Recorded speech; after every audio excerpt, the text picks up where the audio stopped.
上一期说到，石闯人在2岁的时候突然有了前生记忆，并且能够想起前生是怎么离世的，还记得前世的家人，这已经是非常诡异的事情了。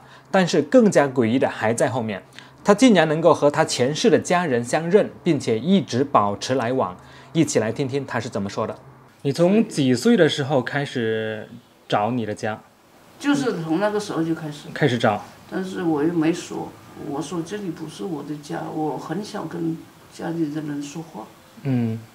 但是又不敢说。我不会说。不会说。因为我都是听他们讲的话，我好像听不懂。动语听不懂。但是你会汉语。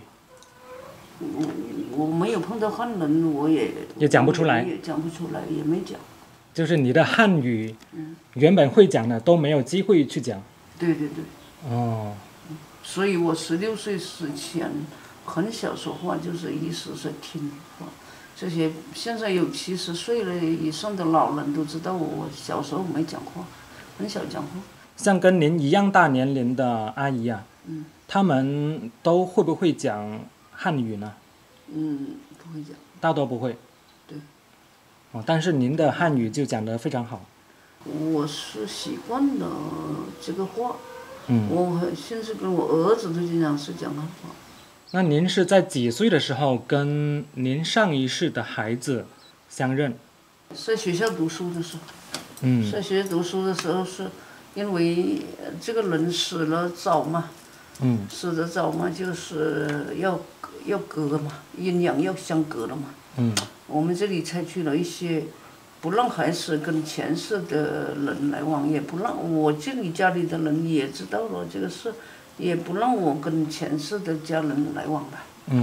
就是怕发高烧嘛。怕孩子都发高烧嘛。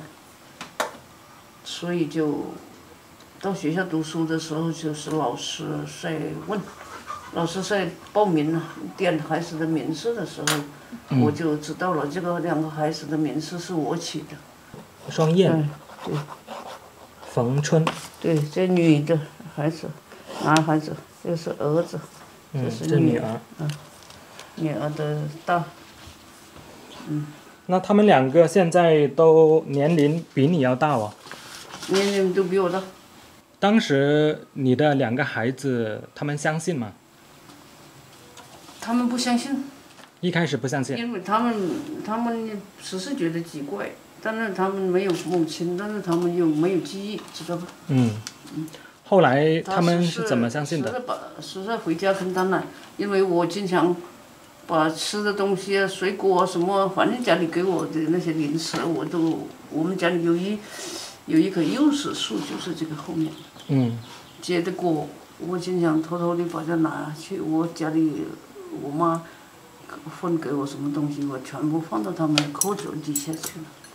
就给他们吃。所以他们就叫他的那个堂姐来问我，为什么原因他总是给我们送，统统送我有的时候就给他堂姐拿去给他们。自己没有直接拿给他。对。然后就一种那个母爱的那种。母是连心那种母爱的那种感觉。就常常是一种牵挂，好像我一直都没有童年。从小就没有童年，我总是牵挂他们。所以这个也是对你今生的一个很大的影响。对。是的。那到你们都几岁的时候才正式相认呢？就是经常这样做。然后他奶奶就要他们把我带回去。也就是半年的时间，就8岁的时候。8岁的时候。就带我到那边去了。后来我去他那边了，我就经常会去他那边了。经常住在他们家了。从学校读书回来就跑到他家去了。那他的奶奶有没有对你问什么话？他的奶奶就是要他们把我带回去，就问了很多事情。对，问很多事情，对上号嘛。都可以对上号。对。所以最后也就相信了。随后就经常喊我去了，不管过年过节，就是会经常去喊我过去。开始他的爸爸，他的父亲不相信了，后来就来了一个省文联的，叫李明高老师，就喊我去跟他去对应，去对症，他后来也相信了，也对上号了。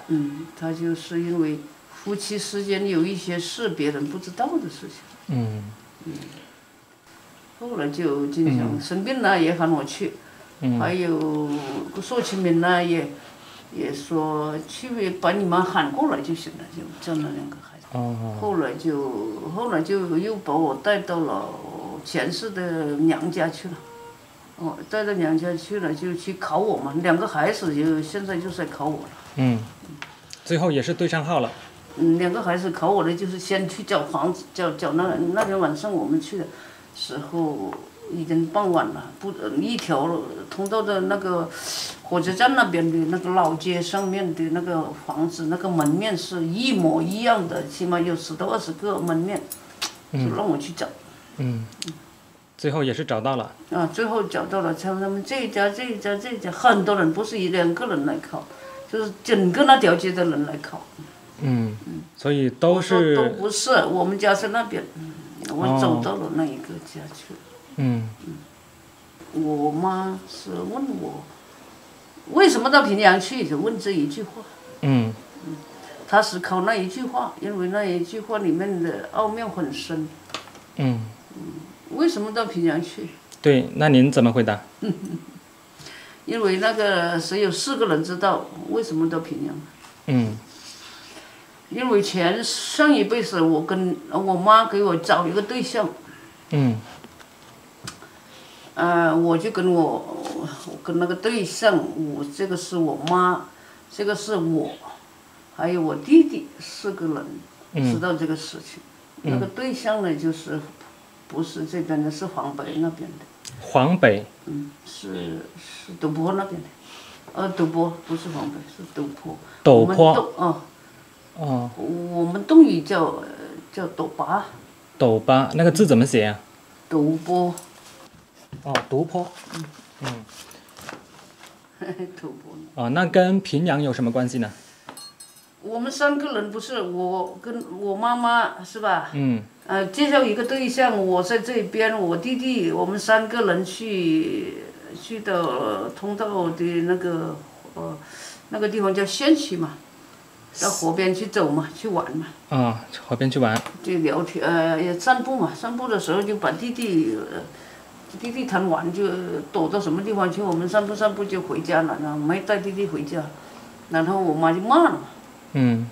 大骂我没带，我们2个没带弟弟回家。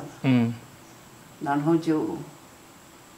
我就不跟那个人谈了嘛，就跑看电影去了。就是因为他没有帮你一起带弟弟回家，对，所以就不跟那个独坡的人谈。我妈骂起来了，我就懒得跟他谈了。但是还是没有讲到为什么要来平阳这个关系啊。所以就这个是独坡人就不谈了嘛，知道吧？然后呢就看电影去了。看电影去了，你知道那个这个电影是什么？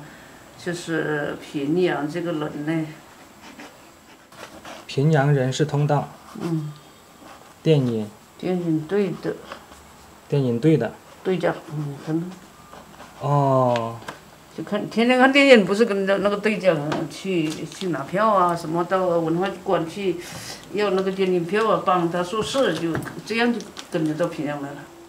就跟他好上了。我想问一下，您的上一世的房子是哪一栋啊？也是在这里附近？就是鼓楼后面，现在他们今年才修砖房子。就是鼓楼的后面，进去个公路里面那一栋。前面这座鼓楼的后面。那一栋。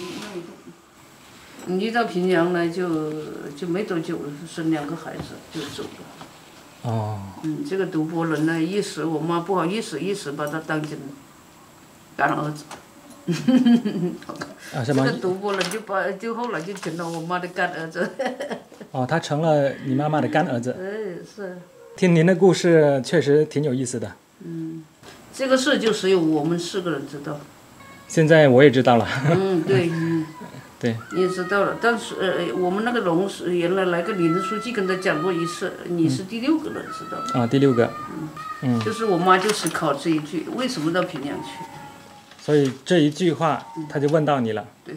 所以你也就跟他说得很明白。对。他就马上相信了。是。除了我们4个人，没有人知道这个事。就是我妈一骂了，我什么跟到什么去，为什么去平阳？他就问这一句。然后。为什么到平阳去？所以你一回答他就相信了。是。而且我跟他是一起就可以说汉话，我到他那个环境里面全部可以跟他们说汉话，还把我前世同学那些卫校读书的同学名字全部喊出来。可以记得这么清楚。看到人就面熟，就把他们的名字喊出来。就能够想得起来了。因为没有多久嘛，10多年。他们的现在我那些同学还有一些，还活着。还活着。我很少到通道去，因为我不敢去通道。他们一看到我过街的，又来喊，又把我拉了，说话我都忙都没时间。就是通道第一批打腰鼓的那一些都是我的同学。这里附近的其他村子有没有像您这样的人，就是拥有前世记忆的人？有。附近村子都有啊，这里都有很多。我说除了这个平阳乡以外。也有。在通道县城也有吗？通道也有，三江也有，龙胜也有。龙胜也有。对，这一块白纬23度到30度，全世界都很多。这是对白纬23到30到30度。只要是这条线上的。对。但是呢，在这个平阳乡就特别多。对，都有。最多的时候有160多个人。平阳乡是白纬23度。那您觉得，假如说这一世过完之后，还会有下一世吗？我是什么呢？我是总是想把所有心里想要做的事情全部做完，所以我每天很忙很累。我也愿意，因为我拼命的是做事的时候，就是不想，在走了以后还有什么遗憾没做完又要回来。所以您的希望是？不要回来。在这一世过完之后，不要再回来了。对。感觉太累了还是什么？一个是太累了，一个是这个人间好像很无法沟通，没有人能沟通。很无法沟通。对，所以我常常就是想在桂林龙胜高山上找个大树挂个吊床睡觉，不想理事。不想在人间。不想理这个人间的事。不想理人间的事情。对。所以我叫儿子，我那年写过了，写，我要到龙胜的桂林高山上找个地方找个大树挂个吊床睡大觉，结果呢，桂林的人到楼下来喊门，一个叫高山的，好，他们刚刚走，第2天那龙胜的2母女又到这个门前又来喊。我讲原来我要找的这个大树就是我自己种出来的这个大树，所以我叫儿子给我找个吊床来，所以经常一累了就是在楼下那个吊床睡一下。我看到下面是有一个吊床。就是这样的，因为我这个是从很小十几岁的时候就有这个想法，因为我觉得这个人间好像很难跟我沟通，所以我就不想管这个人间的事。小时候就有这种想法。那您小时候就是10几岁到20来岁的时候啊，就这一辈子啊，朋友多不多？我的朋友都是老人。都是老人都是比你大几十岁的。对，但是不是搞劳动的时候，老人就没有那么偷懒，所以我插在老人中间听故事。听他们讲那些什么种什么那个鸟啊带种子回来的这些故事。但是在学校的时候，基本上我都是读书都是第一名、第2名。同学朋友都很多。我这2年我的同学朋友都回来。但是他们就是从小听我讲这些事，讲那个前世的事。然后他们对你有没有什么异样的眼光呢？没有。都是把你当做普通朋友，当做好朋友。他们只是觉得我好像一个母亲一样的，都很喜欢，包括那个同学，还有小孩，还有这个几岁的小孩，不管是汉族的还是侗族的，我到县城里面去，只要看到我在那里闲，那些小孩都会扑上我。就觉得你很和蔼可亲。可能是吧。那些孩子都扑到我身上来跟我玩。所以我特别的孩子的朋友多。我基本上觉得我的那个老人的朋友也多。所以朋友还是很多的，生活上还是挺丰富的。但是当我一个人孤独的时候，我就是想我的孩子，是这样的。就是那2个比你大几个月的。对，所以我就会常常去他们家，或者是在梦里面，他们家里有什么喜事啊，要办酒啊，都我提前就知道。我在梦里面就看到了，你们家又在起大锅干什么？我就这样问他。您觉得能够想起前世的人好一点呢，还是不能够想起前世的人会好一点？这个是那个顺其自然。顺其自然。